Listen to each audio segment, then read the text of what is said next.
All right, and we're recording. Hi, everyone. I'm Sanjana. I'm JANJ's Fireside Chat Coordinator, and I'm here with Doreene for another Fireside Chat.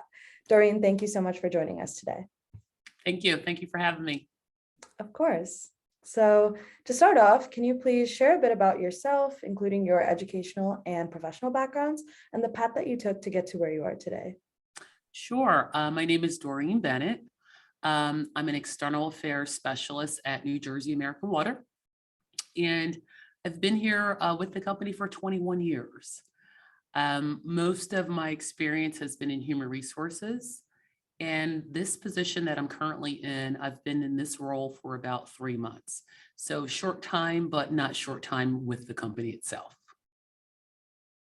Awesome. And could you tell us a bit about your educational experience as well? Sure. So before I dive into that, just a little bit about me. I'm the youngest of 7 children.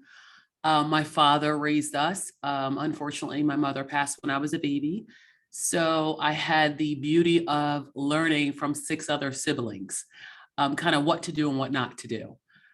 From that, education was huge in my family. My dad was a stickler. And then probably when I turned 13 years old, I guess he just felt like, raising 7 kids by himself just was too much, too overwhelming. So I actually went into foster care. So I went into foster care at the age of 13, ended up moving from Millville, New Jersey to Glassboro, New Jersey. I was placed with a very good family, which is unheard of to only be in one foster home. So I was there from the age of 13, and you're allowed to be there until you're 18. I actually stayed until I was about 20, just because they were so good to me. When I got to foster care, education wasn't huge. It wasn't required. Although I knew from my background with my father that education was important.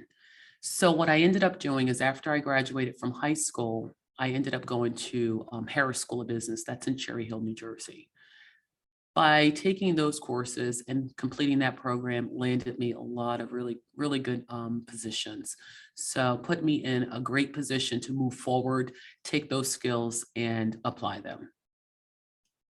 That's amazing. Such an incredible story. Thank you so Thank much you. for sharing. Thank you. So talking a bit about your high school experience and just educational experience overall, did you have any significant extracurricular activities or experiences that you feel really shaped you and helped you in your career later on?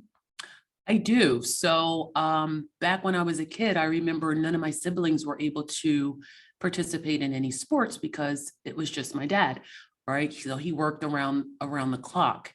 He didn't have anyone to pick us up. We didn't have transportation. There was no before and after school busing, right? So none of my siblings were able to play sports. So when I went to foster care and I did have the transportation available, I signed up for everything.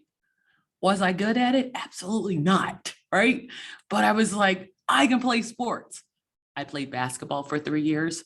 I think I just made the team just because I was just tall. I like to have fun. I actually love the sport. I still play to this day. I'm still not good. I just enjoy it. So I played high school basketball for 3 years. And I was like, you know what? I think I run pretty fast, so maybe I'll try out for the track team.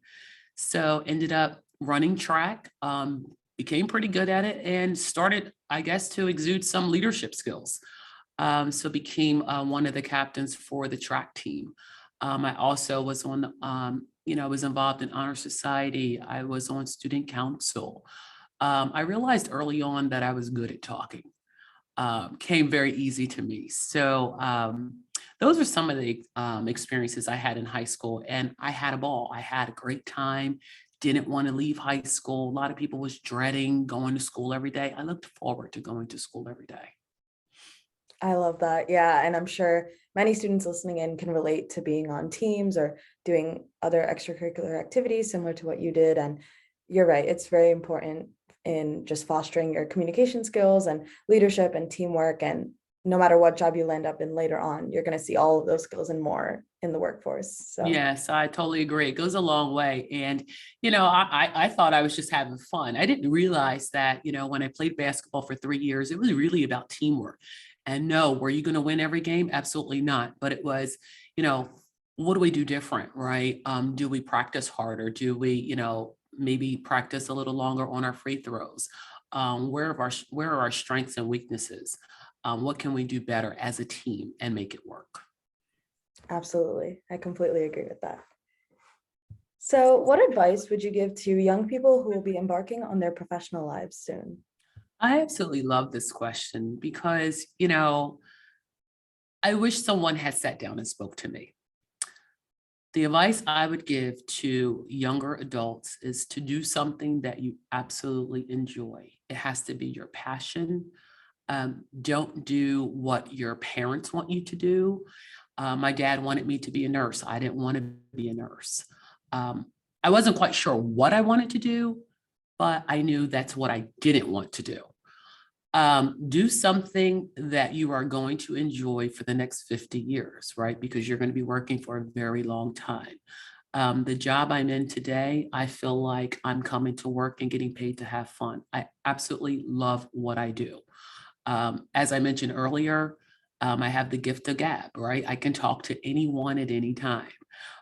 When Alicia approached me about this opportunity, I was like, please sign me up. This is what I love to do. So the advice again, do something you enjoy doing, follow your passion, and make sure that it is your dream and not others. I love that advice because I think especially, in this day and age, it's very easy to get caught up in doing things to please others and doing Yes, what you think is right. But as you said, we work for a long time in life, and it's so important to do something that's meaningful to you. So I love that. absolutely. And lastly, to close this session out, does NJ American Water offer any programs that help students navigate a profession in the water and wastewater industry? Absolutely. So New Jersey American Water and American Water, we have so many different opportunities to talk about the position that I'm currently in. The reason why I have a job is because New Jersey American Water thought it was so important to go out in our community and in the workforce and to identify where can we step in and help? How can we come in and educate the youth? So the first program that we're working on is called basically Train to Hire, right? So it's under the Workforce Development Program, and it's two pieces. Train to Hire, we have a Water Up program. So that is an 11-week training program. And we normally look for about 15 participants. And what we do is we train you. It could be for OSHA training, it could be mathematics, financial literacy. There is an entire agenda over the 11 weeks of the training. The most important part of that training is we also pay you while you're learning. At the end of that training, the goal is to, one, identify which positions and careers in the water industry might work best for you. Or after you continue that training, maybe you find out what you don't like or what you do like. Ideally, we want to hire folks at the end of that training. So what we do is we have several positions. One might be an operations specialist position. Some of the other positions coming out of that training could be a field services rep. Another position could be a utility mechanic. So what we're doing is we're training the young adults on those three positions. So at the end of the training, there is no guarantee, but our hope is to hire at the end of the training. That's awesome. Sounds like a very immersive program and definitely, very, very helpful to students out there. So yes, I just wish that I just wish that something like this or companies like New Jersey American Water was around when I was in my early teens. One of the other things that we do too is, and I've been just enjoying this, we are going out to the community in the local high schools and colleges, and we're talking about, hey, here are the positions and the careers in the water industry. What do you have to fit the bill?